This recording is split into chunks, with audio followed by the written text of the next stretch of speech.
샬롬, 오늘 월요일 아침 예배 아버지 앞에 올려드리겠습니다. 하나님 아버지 참 감사를 드립니다. 이제 벌써 3월의 중반기에 들어서네요. 우리 모든 식구들에게 영적으로 강건함 주시고 하나님 아프지 않도록 또 모든 마음을, 생각을, 육체를 지켜주시옵소서. 이 한 주 시작하며 예배드릴 수 있음에 감사드리며 예수님의 이름으로 기도드립니다. 아멘. 사무엘상 6장입니다. 1절로 8절 말씀 봉독해드립니다.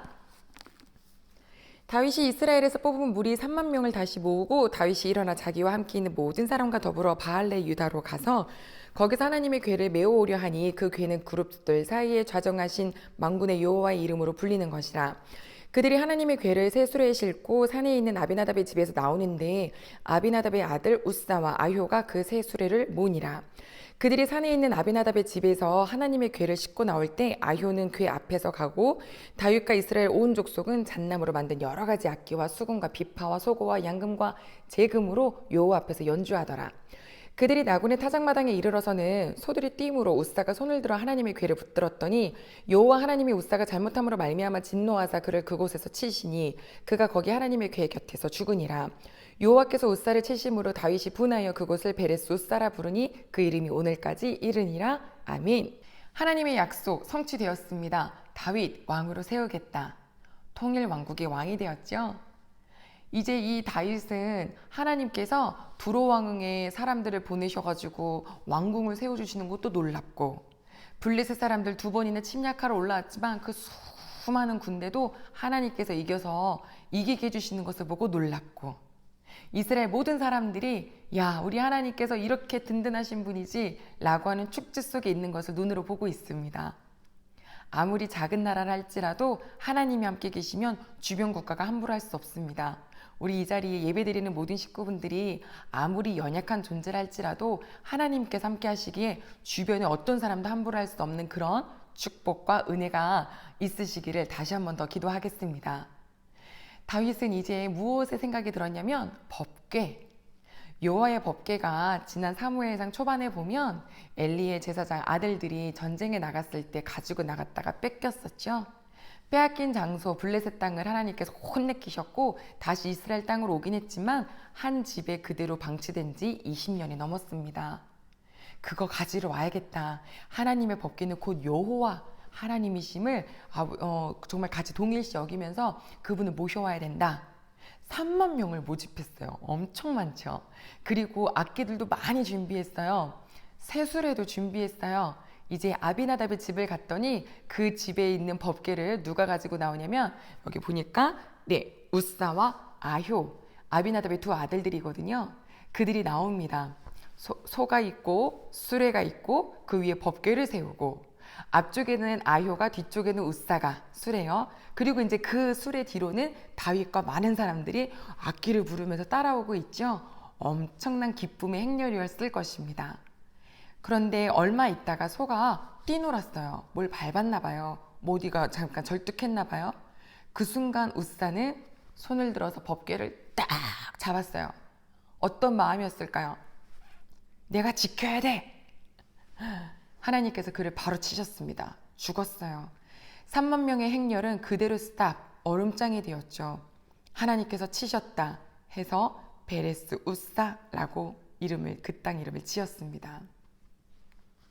가족 여러분, 우사가 뭘 잘못했나요? 소가 뛰니까 잡은 것뿐인데 뭘 잘못했나요? 이렇게 뭔가 따져보고 싶지 않으신가요?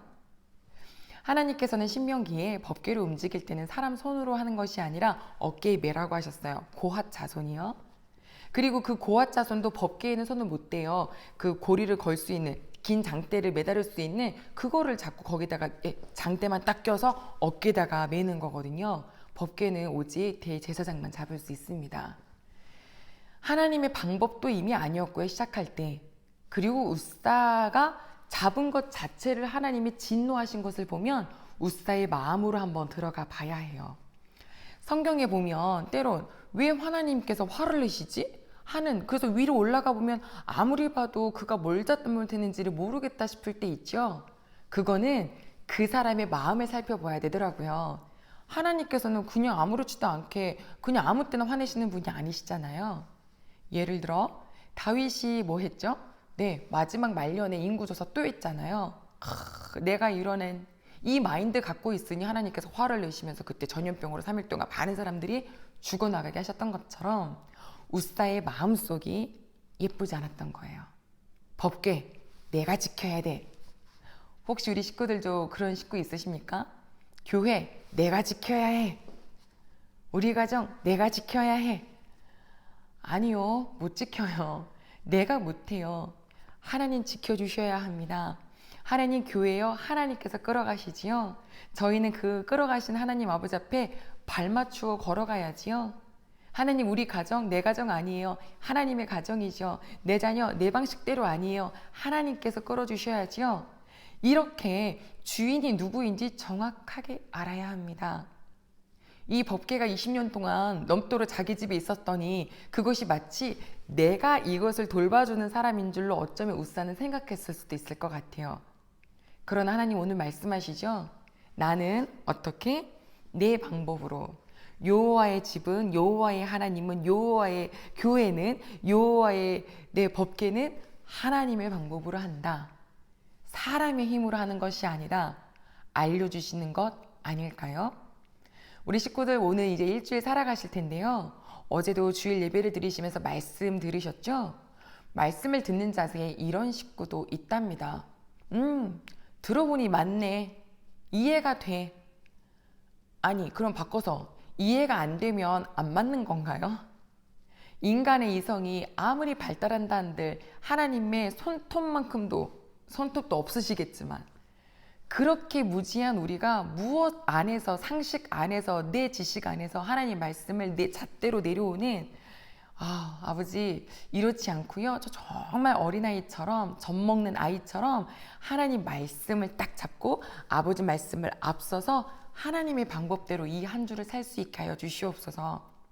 하나님, 속해 있는 이 모든 교회들이 사람이 끌고 가는 어떤 한 사람의 영향력이 아니라 하나님께서 끌어가시는. 누가 삐지면 나 이제 안 가. 삐지면 나 이제 이거 안 해. 뭐 이런 데잖아요. 교회에서 일할 때. 그러면요, 신기할 만큼 그 자리는 다른 사람으로 채워져요. 그러니까 뺏기지 마세요. 네, 그냥 감사하시면 돼요. 이거는 하나님의 교회는 하나님께서 움직이시더라고요. 우리들의 삶도 하나님께서 움직이실 때 그 발 잘 맞춰서 걸어가는 우리 귀한 가족들이 되시기를 소망합니다. 저도 말이죠. 기도하겠습니다. 하나님 아버지, 베레스 웃사가 죽었습니다. 내가 법궤를 지켜야지, 이런 마음이 있었던 것 같아요. 하나님, 저희들도 혹시 그런 마음 있지 않나요? 교회 내가 지켜야지, 집 내가 지켜야지, 지금까지 그래왔어. 하나님, 이런 어리석은 마음 이제는 빼내주시고 하나님의 집은 하나님의 방법대로, 하나님의 교회는 하나님의 방법대로 이것에 대한 질서 정확하게 세워가며 오늘부터 주시는 이 하루하루를 하나님의 방법대로 살아갈 수 있도록 도와주시옵소서. 말씀을 들을 때 상식선에 맞으면 오케이, 상식선에 안 맞으면 응? 하는 그런 내중심적인 사고하는 21세기입니다. 아버지, 물들지 않게 하시고 어린아이처럼 아버지께서 싫다 하셨으면 그것이 맞는 거고 아버지께서 기뻐하신다 하신다면 그것이 옳다라는 것을, 그 질서를 가지고 살아가는 저희가 되기를 다시 한번 소망하며 감사드리며 예수님의 이름으로 기도드립니다. 아멘.